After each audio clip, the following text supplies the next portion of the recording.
Rádio Irmana, auxiliando a mudança que você quer ver no mundo.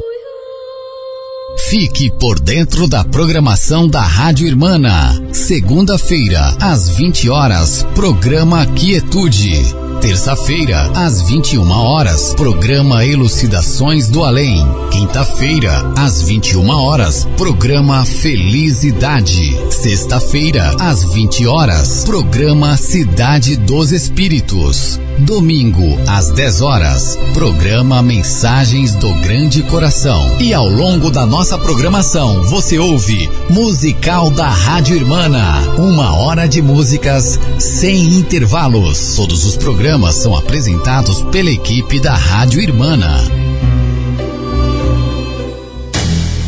Rádio Irmana, programação 24 horas com você.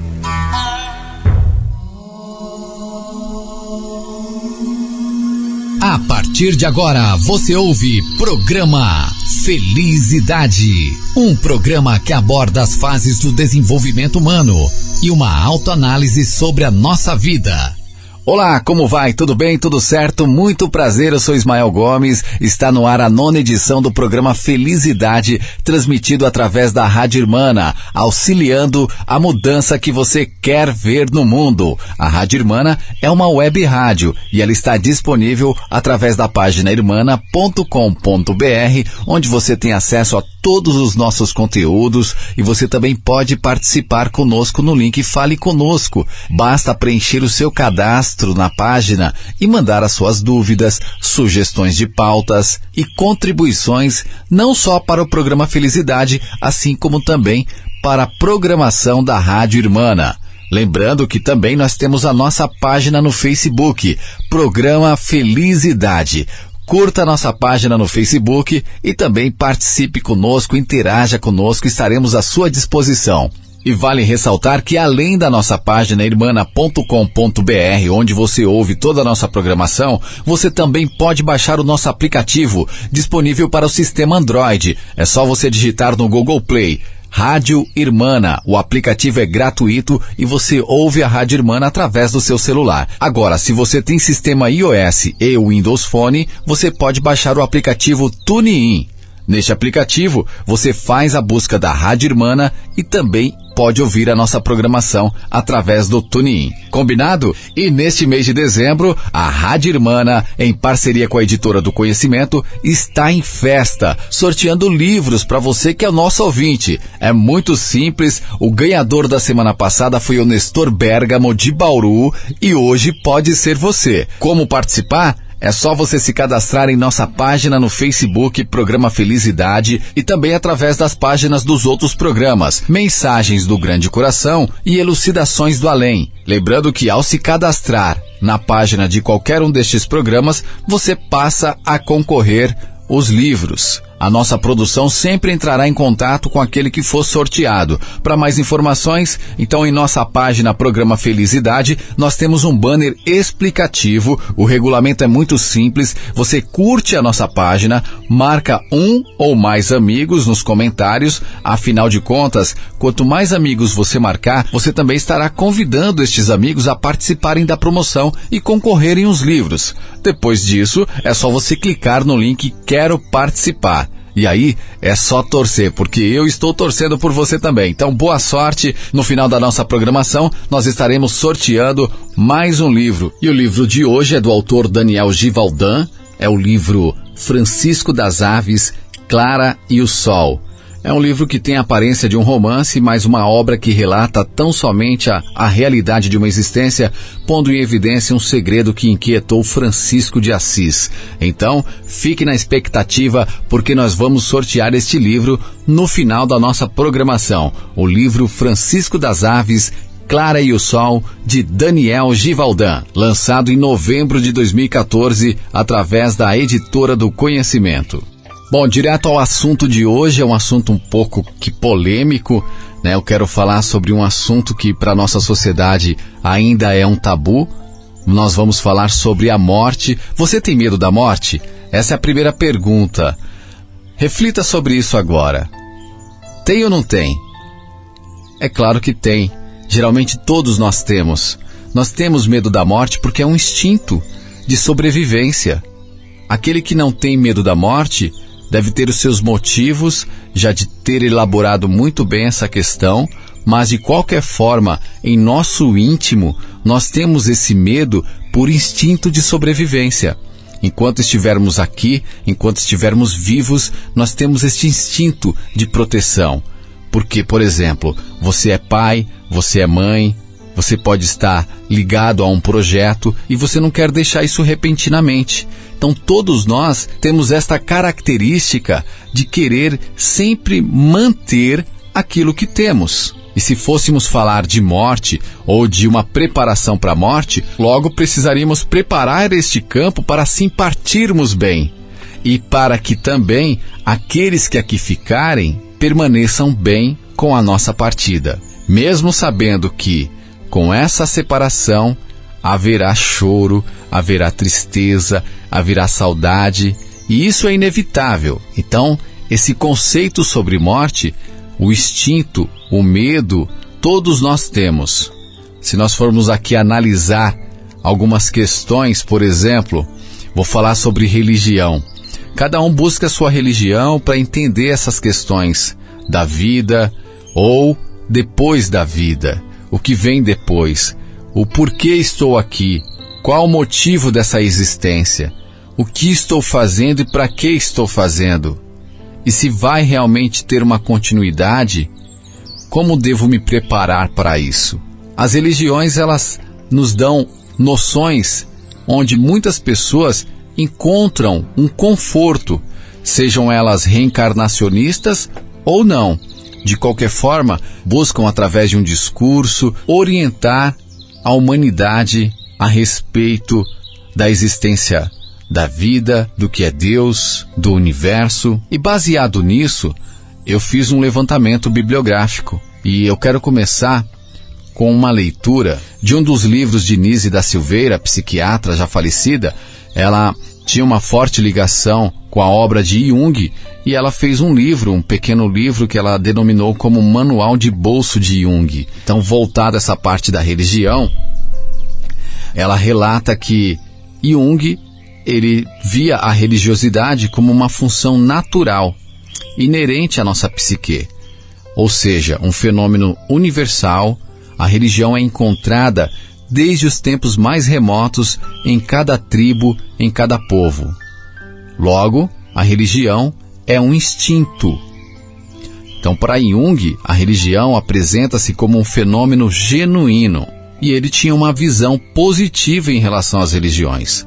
Todas são válidas na medida em que recolhem e conservam as imagens simbólicas oriundas das profundezas do inconsciente e as elaboram em seus dogmas, promovendo assim conexões com as estruturas básicas da vida psíquica. Sendo assim, se a religião traz para você um conforto para que você conceitue a questão da morte, seja ela reencarnacionista ou não, fique em paz na religião que você professa, tá certo?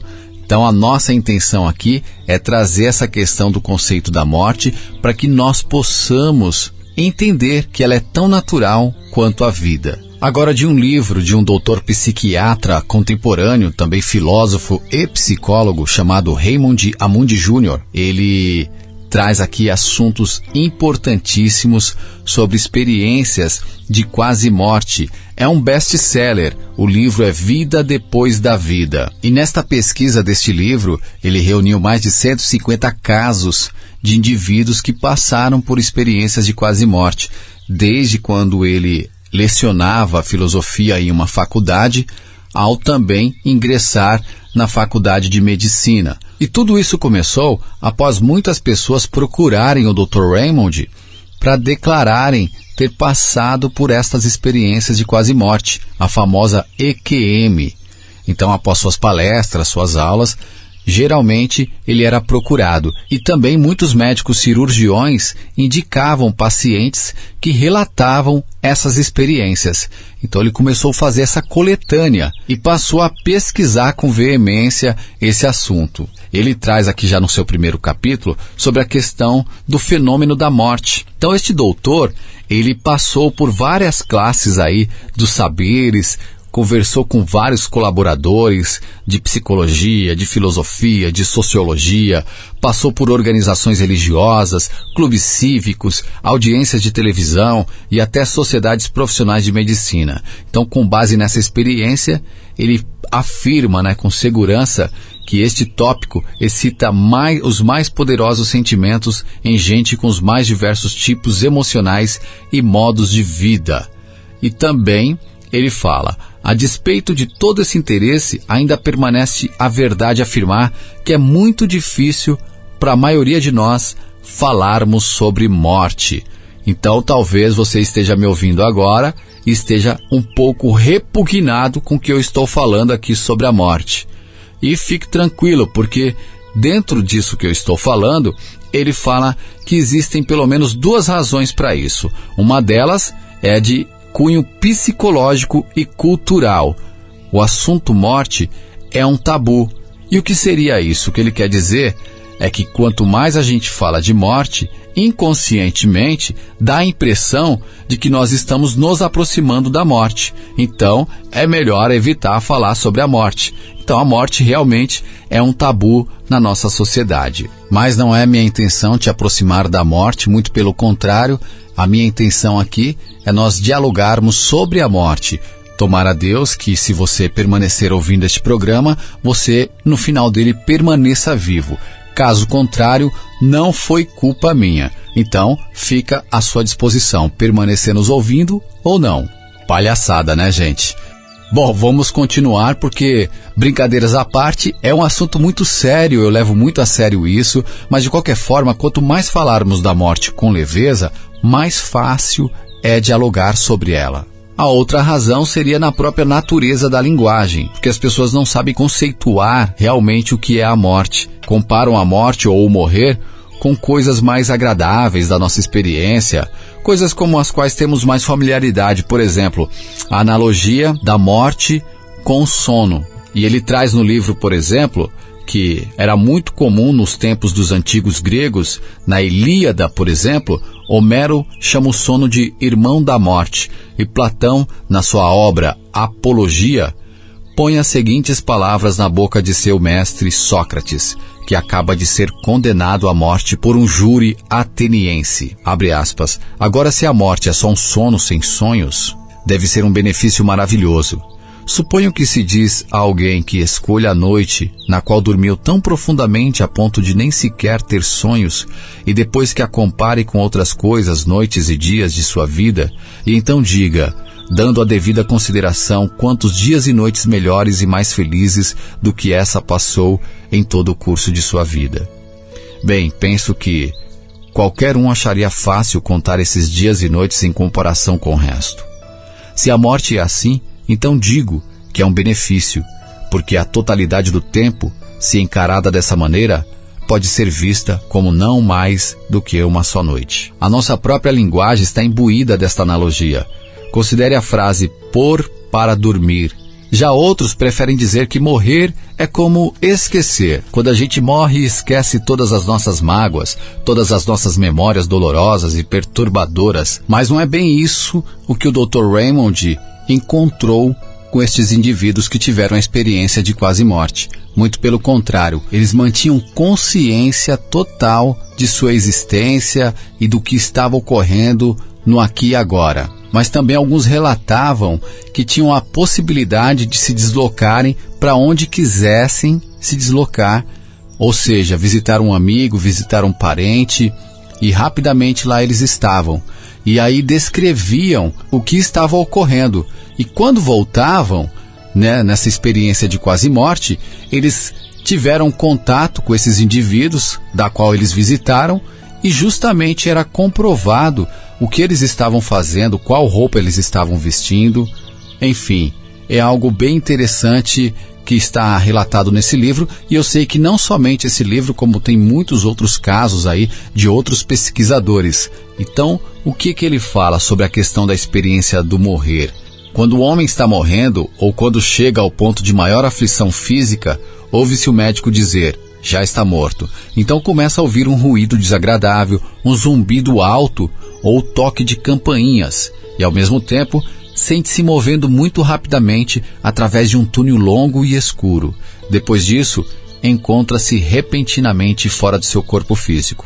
Logo, outras coisas começam a acontecer. Outros vêm ao seu encontro e o ajudam. E vê de relance os espíritos de parentes e amigos já mortos, e aparece diante dele um espírito amigo de uma espécie que nunca encontrou antes. Muitos denominam esses indivíduos como espíritos de luz. Nesses relatos, até indico um documentário sobre este livro que está no YouTube. Neste documentário tem 6 casos de pacientes que fazem parte aí deste livro, ou seja, esses pacientes estão declarando, inclusive o Dr. Raymond Jamoud Jr. também está no documentário. Então, um documentário muito bacana. Se você não tem o livro, você pode assistir através do YouTube, Vida Depois da Vida. E um destes relatos tem um psicólogo super interessante, quando ele conta que ele chegou a ficar no necrotério um final de semana, e depois, na segunda-feira, ele voltou. Ele teve que voltar para o corpo. E aí ele conta vários relatos, experiências de conversar com as crianças que estavam ouvindo e ele que estava partindo. E depois, outra paciente que relata detalhes de que passou por outros andares do hospital e viu em uma das janelas um sapato, e quando ela voltou, ela contou para a enfermeira, e a enfermeira subiu neste andar e realmente o sapato estava lá. Enfim, são vários relatos interessantes e que ele constatou essa experiência, assim como também muitos médicos cirurgiões. Também em uma de suas palestras, ele relata que muitos médicos e enfermeiros, quando há a declaração da morte clínica de um indivíduo, eles conseguem enxergar a saída de uma luz deste corpo físico, assim como também a réplica dessa imagem deste indivíduo que acaba de entrar em óbito. Outros relatos, como uma grande luz que toma essa sala de UTI, é relatado pelos médicos e enfermeiros. Além disso, o relato mais interessante é dessas pessoas que passaram pela experiência de quase morte. Ou seja, muitos gostariam de permanecer no lugar onde estavam, porque ao mesmo tempo que eles permanecem na sala, também são tomados de uma paz interior indescritível, passam a estar ao lado de pessoas da qual eles amavam muito e partiram, como por exemplo os pais, os avós, ou um marido, ou uma esposa, e também são levados para lugares maravilhosos. Logo não querem voltar mais, mas quando se deparam com o sofrimento de um parente ou da pessoa que permanece ainda aqui, pedindo para que a pessoa volte, fique relutando, aí eles são tomados por esta força e acabam voltando. Mas, na verdade, no íntimo de cada um, nos relatos deles, é que eles não gostariam mais de voltar, e quando voltam, passam a não temer mais a morte e também tem uma mudança grandiosa no seu comportamento, no seu estilo de vida, enfim, eles são totalmente transformados por esta experiência.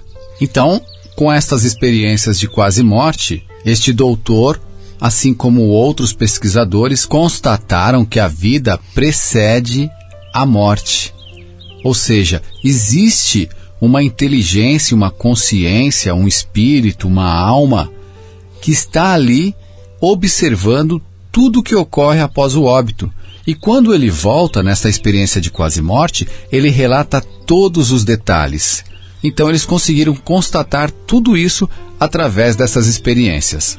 Além disso, tem outras explicações, como também pessoas que pensam na questão fisiológica, tem as questões farmacológicas, neurológicas, que encaram as suas próprias orientações como fonte de explicação que são intuitivamente óbvias.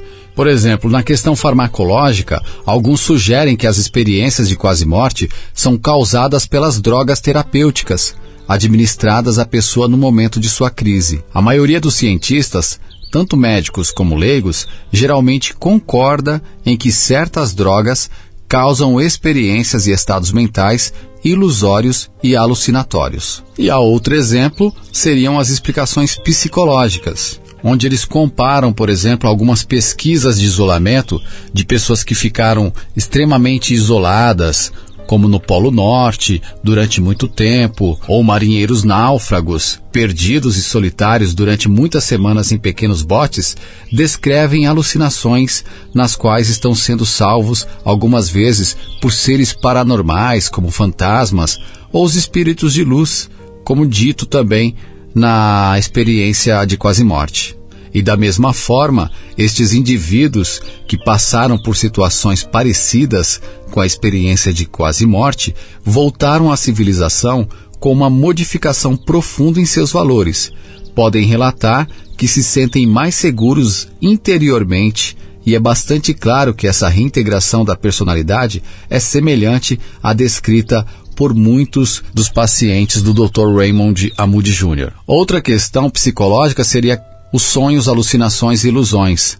As experiências de quase-morte, para eles, seriam somente sonhos que realizam desejos, fantasias ou alucinações, postos em ação por diferentes fatores. Por exemplo, em um caso de drogas, em outro anorexia, em um terceiro isolamento e assim por diante. Assim, as experiências de EQM poderiam ser explicadas como ilusões. Mas para finalizar, o Dr. Raymond diz o seguinte, que nas numerosas conferências sobre estas narrativas, ele se deparou com diversas pessoas, pesquisadores, cientistas, que contestavam justamente os fatores farmacológicos, fisiológicos, neurológicos, como fontes de explicação que são intuitivamente óbvias, mesmo com os casos trazidos à tona do Dr. Raymond Amoudi Jr.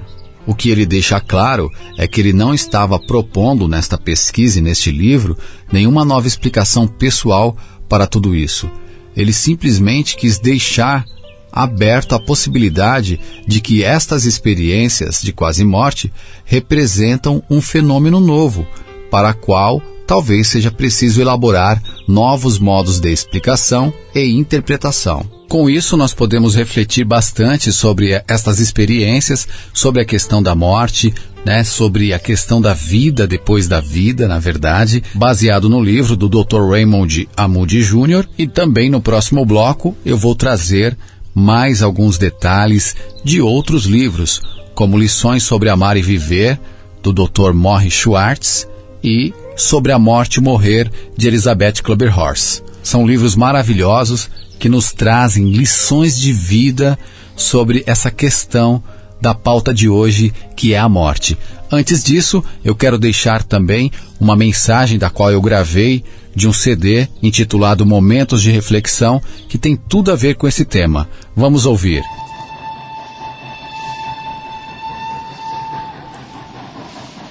A Viagem. Um dia desses, li um livro que comparava a vida a uma viagem de trem. Uma comparação extremamente interessante quando bem interpretada. Interessante porque nossa vida é como uma viagem de trem, cheia de embarques e desembarques, de pequenos acidentes pelo caminho, de surpresas agradáveis com alguns embarques e de tristezas com os desembarques. Quando nascemos, ao embarcarmos nesse trem, encontramos duas pessoas que acreditamos que farão conosco a viagem até o fim. Nossos pais. Não é verdade. Infelizmente, em alguma estação, eles desembarcam deixando-nos órfãos de seus carinhos, proteção, amor e afeto. Mas isso não impede que durante a viagem embarquem pessoas interessantes que virão ser especiais para nós. Nossos irmãos, amigos e amores. Muitas pessoas tomam esse trem a passeio. Outras fazem a viagem experimentando somente tristezas. E no trem há também outras pessoas que passam de vagão em vagão, prontas para ajudar quem precisa.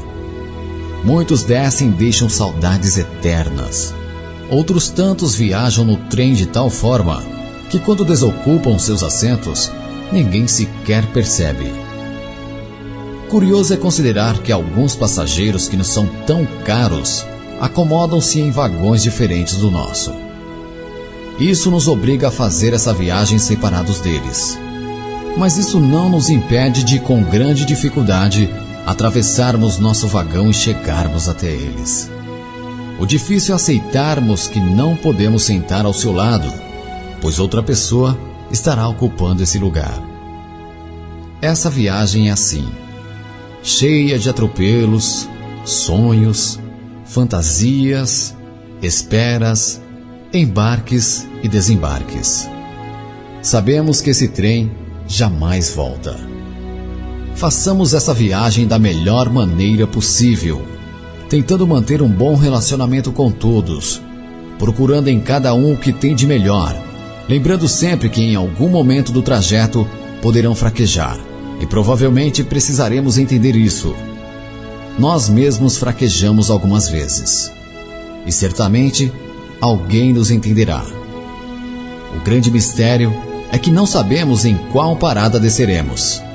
E fico pensando, quando eu descer desse trem sentirei saudades? Sim, deixar meus filhos viajando sozinhos será muito triste. Separar-me dos amigos que nele fiz, do amor da minha vida, será para mim dolorido. Mas me agarro na esperança de que em algum momento estarei na estação principal e terei a emoção de vê-los chegar com sua bagagem que não tinham quando embarcaram. E o que me deixará feliz é saber que de alguma forma eu colaborei para que essa bagagem tenha crescido e se tornado valiosa. Agora, nesse momento, o trem diminui sua velocidade para que embarquem e desembarquem pessoas. Minha expectativa aumenta à medida que o trem vai diminuindo sua velocidade. Quem entrará? Quem sairá? Eu gostaria que você pensasse no desembarque do trem não só como a representação da morte, mas também como o término de uma história de algo que duas ou mais pessoas construíram e que por um motivo ínfimo deixaram desmoronar. Fico feliz em perceber que certas pessoas como nós têm a capacidade de reconstruir para recomeçar. Isso é sinal de garra e de luta. É saber viver. É tirar o melhor de todos os passageiros.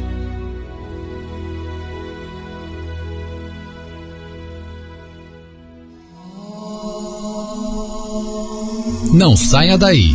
O programa Felicidade volta já. Participe da programação da Rádio Irmana e concorra a brindes exclusivos. Fique ligado.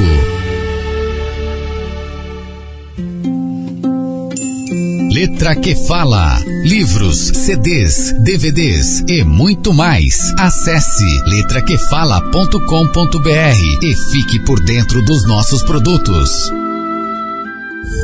Gostou da Rádio Irmana? Ela foi desenvolvida e toda a sua operação está a cargo da Plug Sistemas e Soluções. Além de web rádios, a Plug desenvolve sistemas de gestão ERP para pequenas e médias empresas, sistemas personalizados para o seu negócio, e-commerce e lojas virtuais. Fale agora mesmo com o consultor da Plug. DDD 11 4305-7868 ou acesse plugdesenvolvimento.com.br. Você está ouvindo Rádio Irmana, auxiliando a mudança que você quer ver no mundo.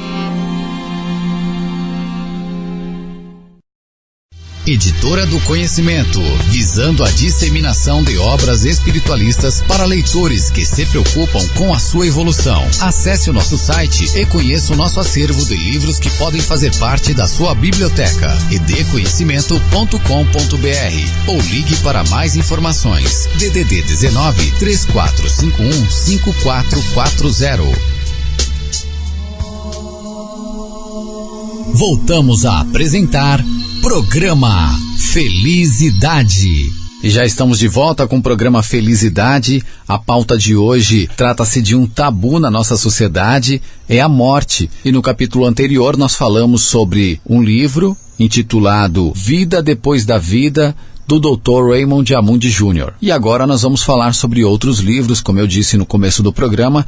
Trata-se de uma pesquisa bibliográfica, onde eu li alguns livros, entre eles Lições sobre Amar e Viver, do Dr. Morris Schwartz, e também sobre a morte e o morrer de Elizabeth Kübler-Ross, que inclusive essa autora, Elizabeth Kübler-Ross, ela que assina o prefácio do livro Vida Depois da Vida, do Dr. Raymond Amundi Jr.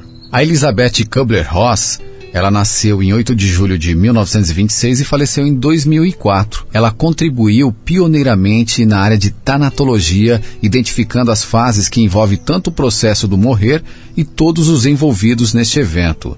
Ela se dedicou grande parte de sua vida a ensinar as pessoas a lidar com esses aspectos mais dolorosos da vida e, é claro, da morte.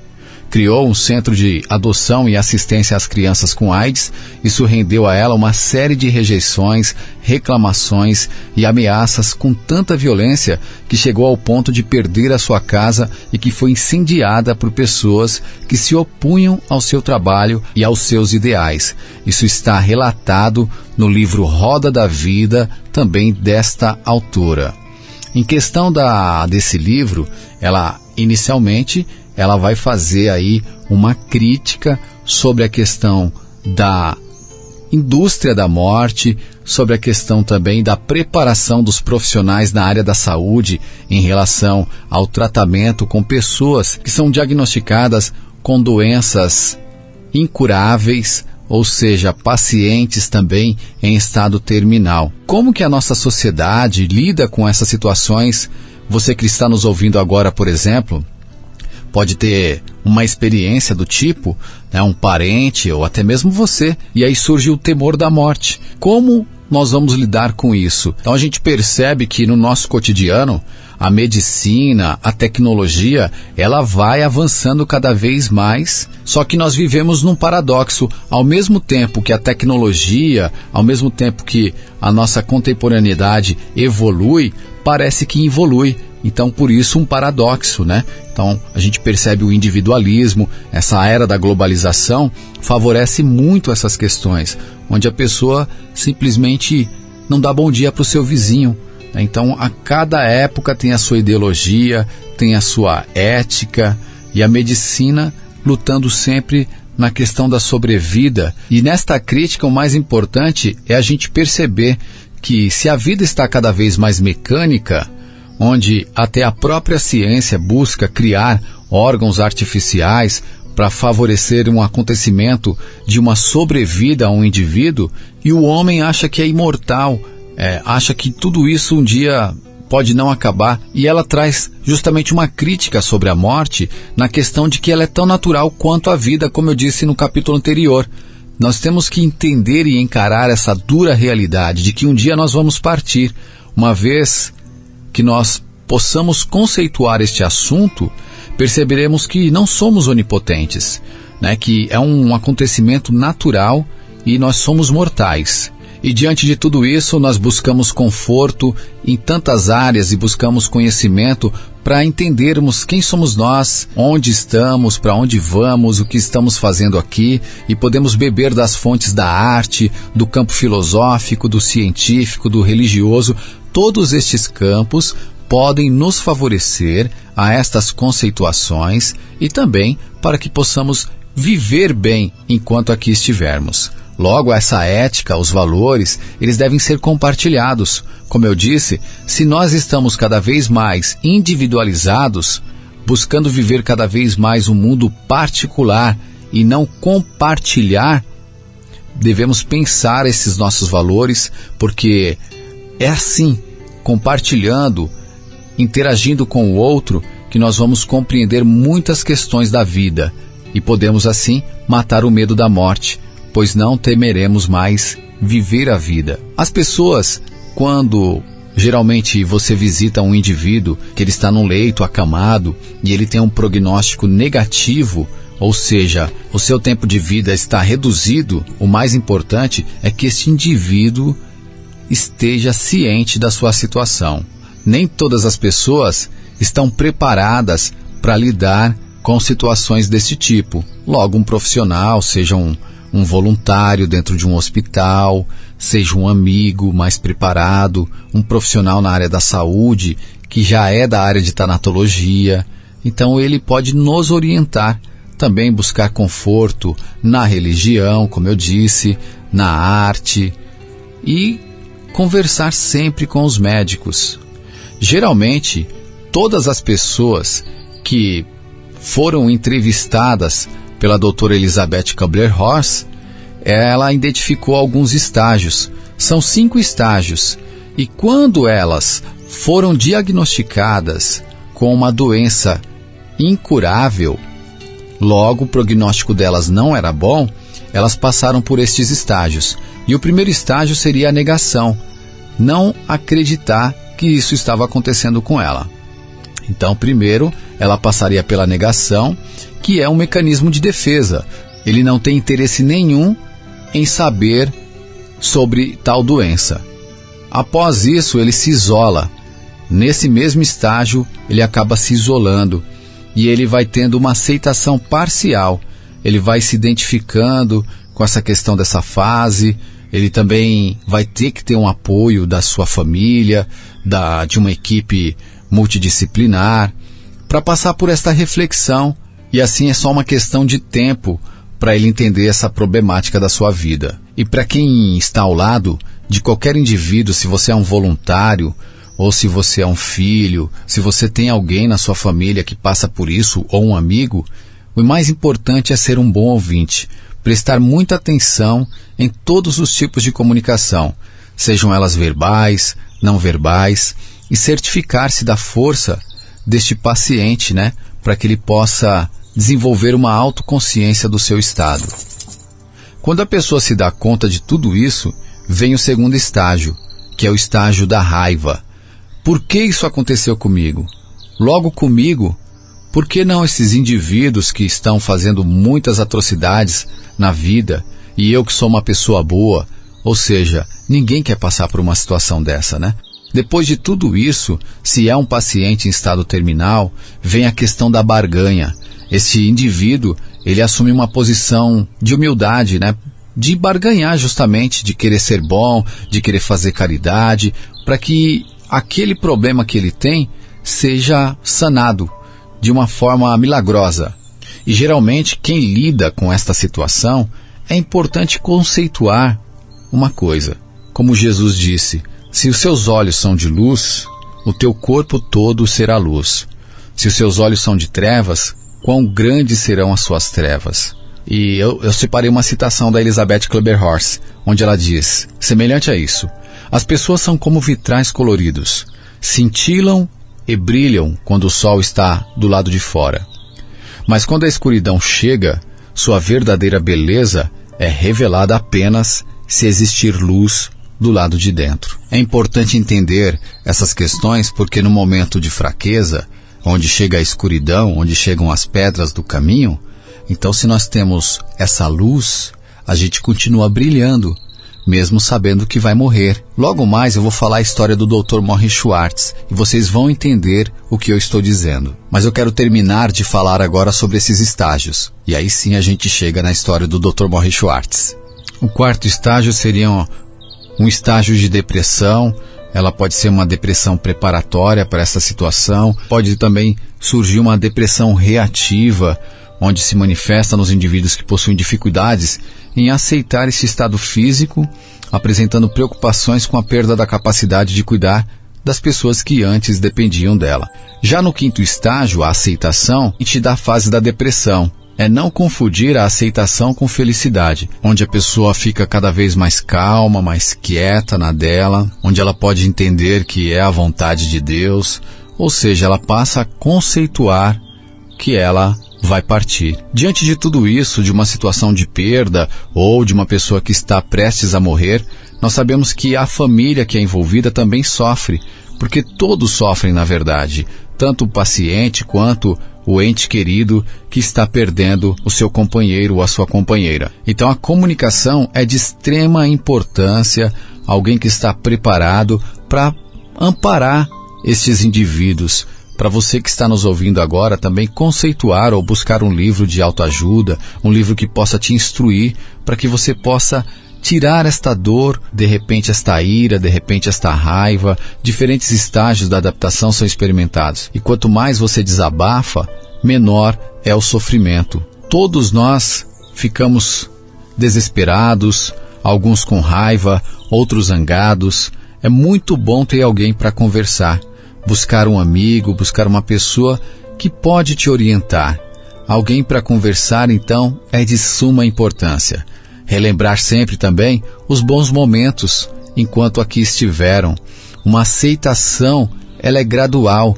Eu sempre digo, tudo no tempo adequado. Isto seria uma solução para o pesar e para a ira. Então, vai ter um momento que nós vamos ter que chorar muito, desabafar, gritar, se angustiar. É natural de qualquer ser humano, mas nós temos que suportar a raiva, não blasfemar, porque todos nós um dia vamos partir. Mais uma polêmica a ser discutida é a questão de pacientes ou de pessoas que foram diagnosticadas com doenças que não têm cura e aí resolveram antecipar a sua morte. E como pode se antecipar? Uma seria através da eutanásia, que é um modo comissivo de abreviar a vida da pessoa portadora de uma doença grave ou em estado terminal e sem previsão de cura ou recuperação. Também tem a ortotanásia, onde o médico deixa de adotar as providências necessárias para prolongar a vida de um doente terminal portador de moléstia incurável e irreversível. Também outros acabam se suicidando, que seria o ato intencional e voluntário de matar a si próprio. Na Organização Mundial da Saúde, a OMS, ela desenvolveu um manual de prevenção ao suicídio. Então, neste manual, eles dizem que não existe uma única causa ou razão. Pode ser, por exemplo, por doenças crônicas, as que limitam o indivíduo em contato com o meio social, de prognóstico ruim, como doenças degenerativas, doenças neurológicas, transtornos mentais, pacientes terminais, o que pode promover muitas reações, como a falta de esperança, o medo, a depressão, o alívio da dor, perguntas não respondidas, arrependimentos e busca por soluções, falta de valor e vergonha. Ou seja, ninguém quer ficar acamado, dependente dos outros. Então, segundo a Organização Mundial da Saúde, esse manual de prevenção ao suicídio, eles encontraram aí que existem muitas causas, que levam as pessoas a se suicidarem, infelizmente.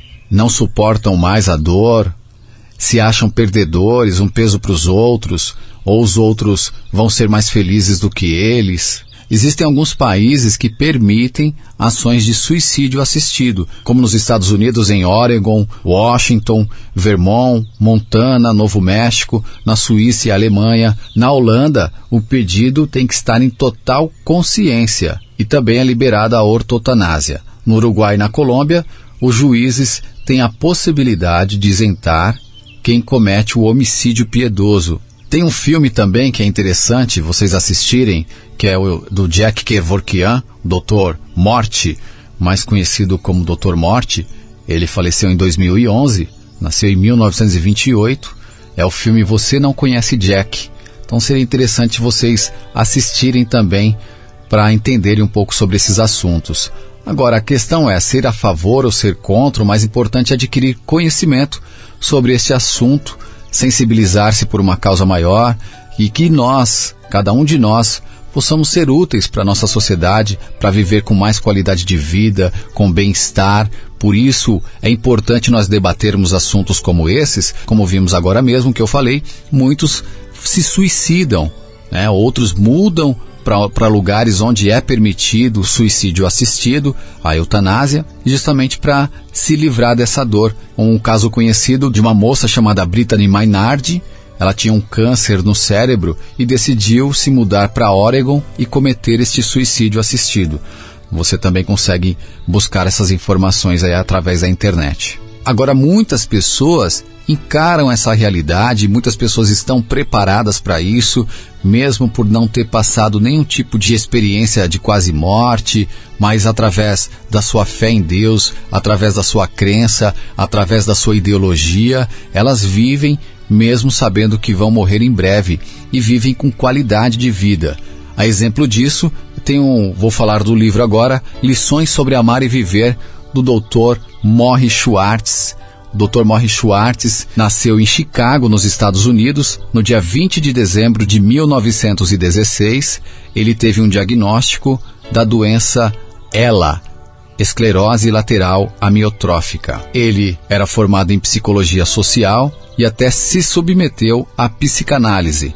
Trabalhou num hospital psiquiátrico e a frase famosa desse doutor é: aprendam a viver e saberão a morrer.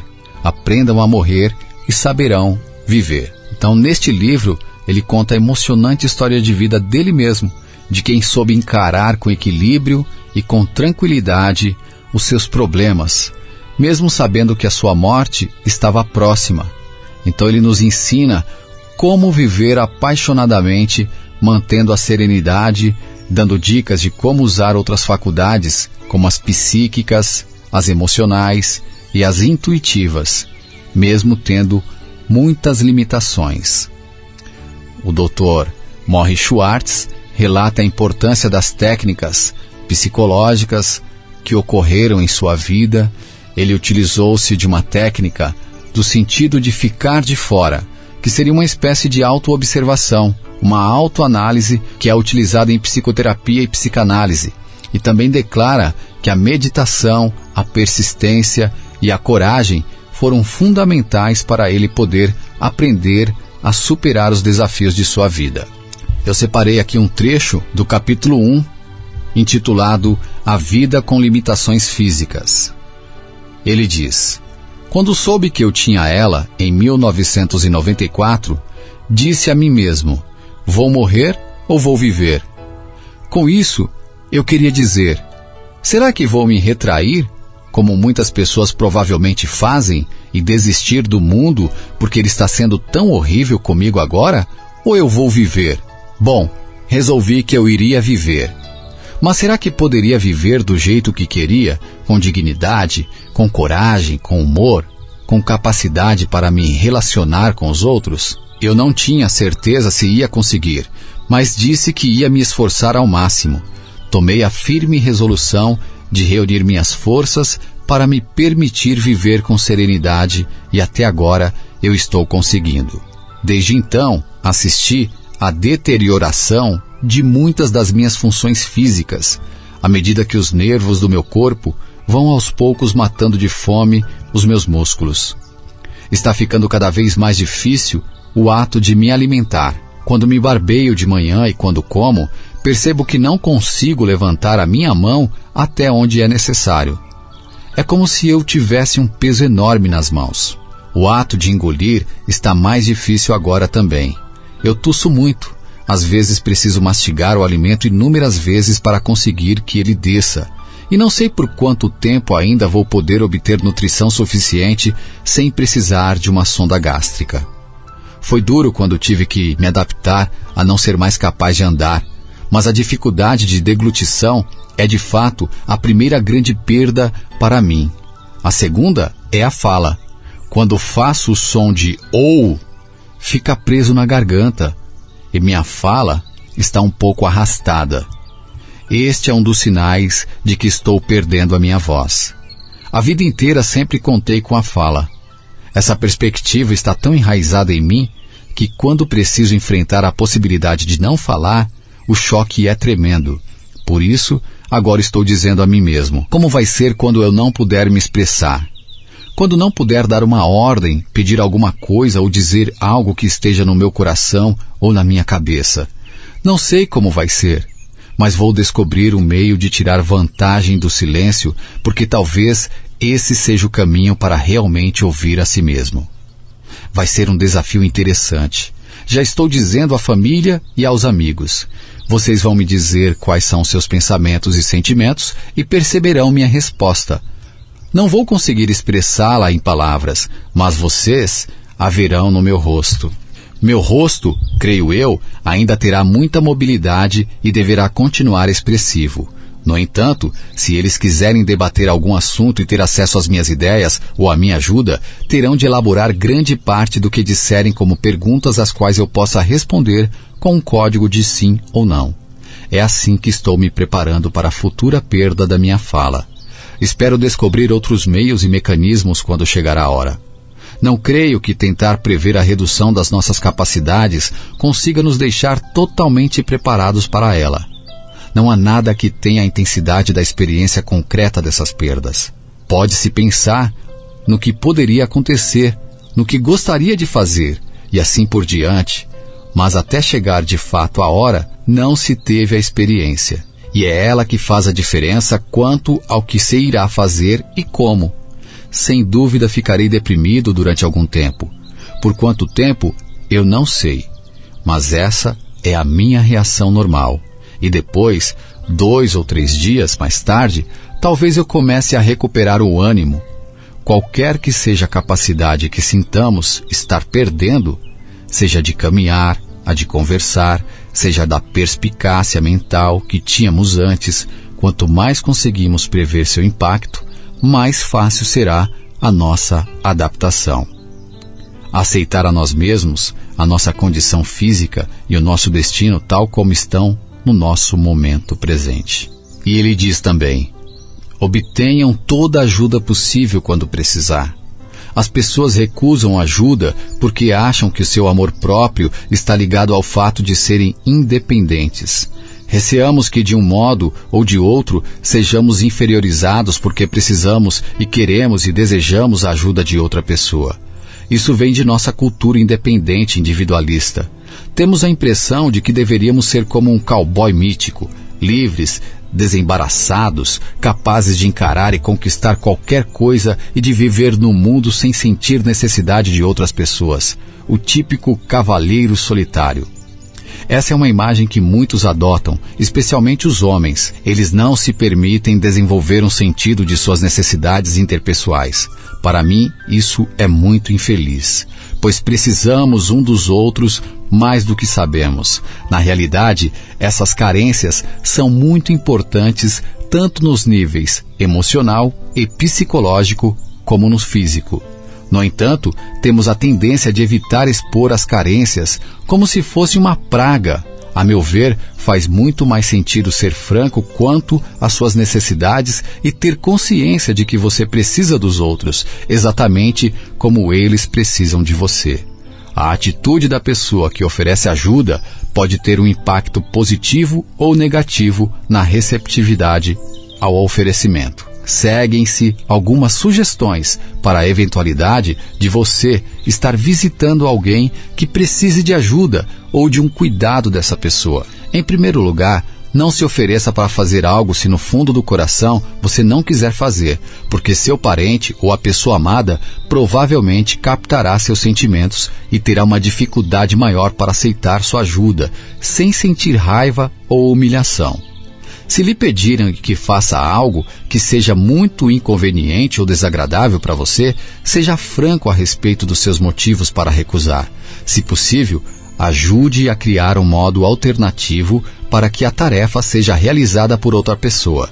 Procure não tratar a pessoa amada com luvas de pelica. Seja claro ao lhe perguntar se precisa de ajuda. E se você perceber que a pessoa está tendo dificuldades para desfazer um embrulho, ofereça-se para abri-lo sem fazer muito alarde. Seja prático na sua atitude, quando for adequado. Tenha consideração e observe os limites costumeiros das boas maneiras sempre que possível. Por exemplo, não levante a cabeça do seu amigo e nem comece a afofar um travesseiro sem pedir permissão. Não importa o grau da incapacidade do paciente, ele vai querer saber que você ainda respeita a sua autonomia. Não deixe dominar por preocupações com seu corpo ou sua doença. Reconheça que seu corpo não é seu eu total, somente parte dele. E ele continua: quando se tem uma doença grave, estou falando por experiência própria, a minha, É muito fácil ficar absorto em preocupações com o corpo e a doença. Eu costumava orientar grupos de terapia, e num deles havia um homem com uma doença de que jamais se identificou para o grupo. No entanto, cada vez que o grupo se reunia, ele só se queixava da doença, de como ela era debilitante e difícil, como era impossível para ele, e não parava de falar. Ele não só contribuía para a sua própria infelicidade de se queixar da doença, mas também estava perturbando todos os outros integrantes do grupo. Finalmente, o grupo o rejeitou. Sei que não é fácil concentrar a atenção em algum outro ponto quando é o seu corpo que dói, mas é importante tentar. O excesso de preocupação com a sua enfermidade faz de você um prisioneiro do seu corpo, porque nesse caso o corpo está ditando toda a sua vida. Por sua vez, toda a sua vida começa a girar em torno do ferimento, da disfunção ou da deficiência. Há modos mais saudáveis e agradáveis de despender seus esforços e sua energia. Quando se sofre uma lesão no corpo, tem-se a tendência a considerá-la uma lesão no eu. Para mim, foi muito importante esclarecer para mim mesmo que meu corpo é somente parte de quem eu sou. Somos muito maiores do que a soma das nossas partes físicas. Nosso modo de ver o mundo é moldado pelos nossos valores e pelos nossos pensamentos sobre o bem e o mal, aspectos que contribuem para nos fazer quem somos. Temos emoções, percepções profundas e intuições.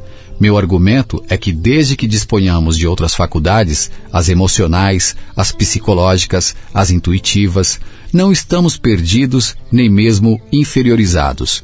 Não sinta vergonha por ter limitações ou disfunções físicas. Não pense que você é inferior em decorrência das suas condições físicas.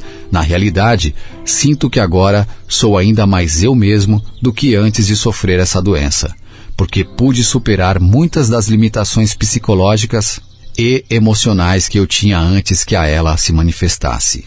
Eu acabei lendo o capítulo 1 para você que está nos ouvindo agora, do Dr. Morrie Schwartz, o livro Lições sobre Amar e Viver. Esse livro retrata exatamente o que ele passou até o seu último momento.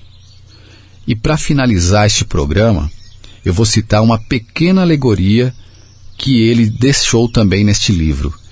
Essa alegoria ele aprendeu com a sua professora de meditação. Consiste na história da ondinha que tinha medo de se arrebentar na praia. Mas logo ela foi auxiliada pela onda que estava atrás e disse: "Você não é uma onda, você faz parte do oceano." E ele conclui dizendo: "É assim que me sinto. Vou morrer, mas vou continuar vivo de alguma outra forma, quem sabe. Mas acredito que eu faço parte de um todo maior." Lições sobre Amar e Viver, do Dr. Morrie Schwartz. Espero que você que esteja nos ouvindo agora possa ter absorvido essas experiências de vida, de todos esses livros que foram citados, de casos reais, e que também possa seguir estes exemplos, mesmo se não estiver passando por uma situação do tipo.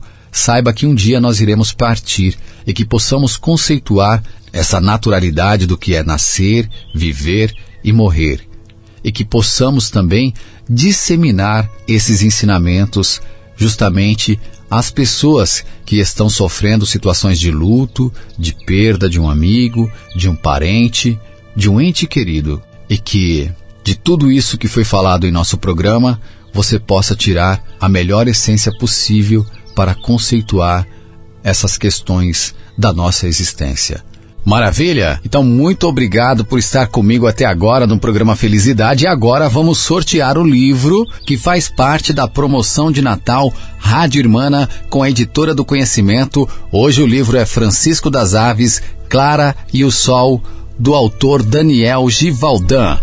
Atenção para o ganhador. E o ganhador foi Marcos Valério Nascimento Ferreira de São Paulo. Atenção você, Marcos Valério Nascimento Ferreira de São Paulo, capital, ok? Fique tranquilo que a nossa produção da Rádio Irmana entrará em contato com você através do e-mail. Parabéns, você faturou o livro Francisco das Aves, Clara e o Sol, de Daniel Givaldan, da Editora do Conhecimento, promoção de Natal da Rádio Irmana com a Editora do Conhecimento. E o nosso programa chega ao fim. Quero agradecer imensamente a toda a equipe da Rádio Irmana, a equipe de gerenciamento, a nossa produção. Alô você, Pedro Germeno, ao Maurício Germeno também, a todos os comunicadores da Rádio Irmana e a você, ouvinte, por estar conosco fielmente ouvindo cada programa. Muito obrigado, participe sempre da nossa programação e até a próxima edição. Paz e luz a você.